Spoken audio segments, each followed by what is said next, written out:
ராஜா ஒண்ணுமே கேட்கல. சரிப்பா, உன் இஷ்டம், நீ என்ன நினைக்கிறியோ அதன்படி செய். ராஜா கட்டளையிட்ட. ஆனா ஆகாஸ்வேரு ராஜா நல்ல ஒரு மனுஷன், கடவுளுக்கு பயப்படுகிற ஒரு மனுஷன். அந்த லஞ்சத்தை நீயே வச்சிக்க, எனக்கு லஞ்சம் ஒண்ணும் வேண்டாம், அதை நீயே வச்சிக்க அப்படின்னு அனுப்பிவிட்ட.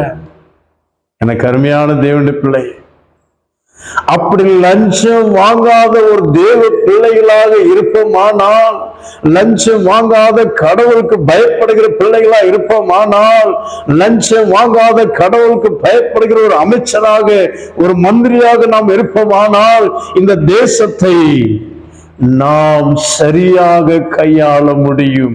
இந்த சபையை நாம் சரியாக கையாள முடியும். அந்த ஆகாஸ்வேரு ராஜா